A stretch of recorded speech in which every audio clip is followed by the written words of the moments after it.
I started playing football since Pee Wee, since I was a kid, probably 6 or 7. Ever since then Pop Warner, and then travel leagues, and then into middle school and high school. I grew up playing baseball and basketball, but as soon as I got to the age, put on pads, I fell in love with it. I mean, just contact. It was the only sport I really cared about after that.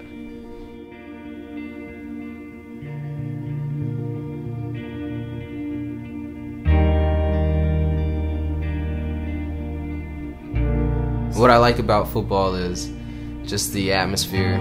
It's outside, it's between the lines, and it's a significant team sport. I mean, you know, in other sports you can have one dominant player, but with football you have to have camaraderie and a team effort to truly be good and successful. I played high school football 3 out of the 4 years. My freshman year was cut short. We were 5-0. But the DC sniper happened, so our season got cut short. My sophomore year, I made varsity. I lettered. My junior year, my parents were going through a separation, so I didn't make camp. And then I came back my senior year, and I started my senior year and played the whole entire season. Our senior year, we definitely flipped it around. We just had a group of guys that were just focused, and we were committed to the weight rooms, and we had a strong defense. We moved to a cover 2, and I had a handful of picks, some pick sixes, some kickoff returns, a lot of catches. I did field goal holding. I played backup quarterback, cornerback, free safety, wide receiver.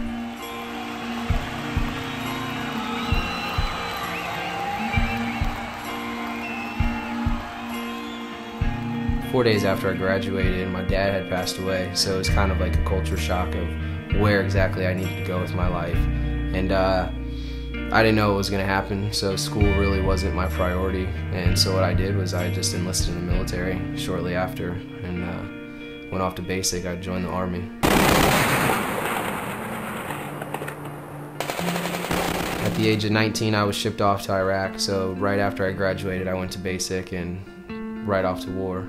And I did a year in Afghanistan, where I was wounded. I was hit pretty good in Afghanistan at the age of 21. I got shrapnel in both my legs and peppered in my neck, and a bullet fragment of something through my shoulder.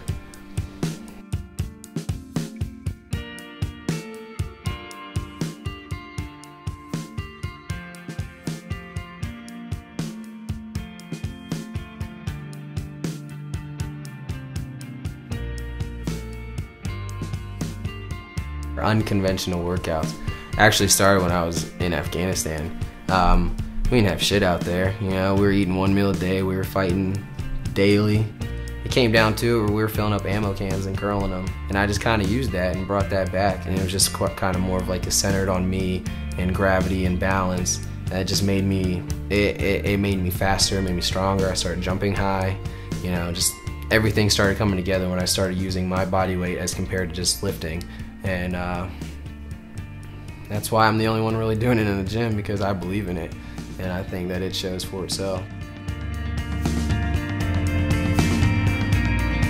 The reason I decided to play football again is it's never lost me. It's something that I've always been passionate about. I felt that I'm just an athlete. That's what I was my whole life, and there's no reason for me to give up on a dream that I can make a reality. And I would be deployed, and we would just talk about it, and I'd say, you know, when I get out of the Army, I'm gonna go try to walk on. And I promised one of my best friends I would, and he was killed in action in front of me, so I had to send him home in a body bag. But just kind of thrive off that and do it for him and all my other friends that I've lost. And I want to play again. Man, the goals I'm trying to accomplish are just prove to myself that I'm still physically fit. I want to prove to people that I've told that, you know, kind of snared at the fact that I'm 23 and I'm just now going back to school. I want to just achieve, and what I wake up every morning for, every time I tie my shoes, every time I go to a workout, it's just, I'm giving it everything I've got. And I want to achieve and be successful on that, you know. I believe hard work pays off. I definitely think that character comes with leadership, and you can't just step into any facility and expect people to respect you. You have to show your way. You have to show that you care, that you're giving it everything, that you are a committed player, that you are good. But for me, I think once I prove that, which I'm capable of doing, I think that my story and background is very, very unique. I mean, from a motivational standpoint, there was 40 Americans and we were overrun by 400 Taliban. That in itself, I'm walking proof that you can overcome things, great obstacles, and I just don't give up. I never believe in quitting, and I think that bringing that attitude to a locker room and that environment, I'm somebody that you can definitely feed off my enthusiasm. And I'm not 18, you know, I'm not a kid, I'm not coming out of high school.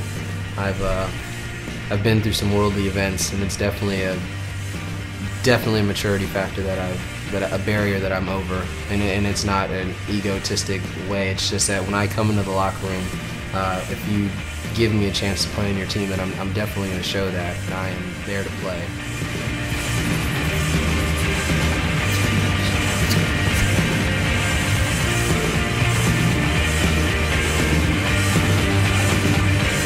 If I was given the chance to play in a game, before that game, what's going through my head is just gratitude. I think I would truly be grateful for whoever gave me that opportunity, and just emotional more so, as well as just being able to say that, you know, I did it for my friends that were killed, you know, I did it for myself, I did it for people who didn't believe in me, that, you know, it's kind of like, here I am. People that truly commit themselves and believe that they can do it, you know, you got to follow your dreams. So that should be going through my head, and I'd probably be smiling every play, so that'd be pretty cool.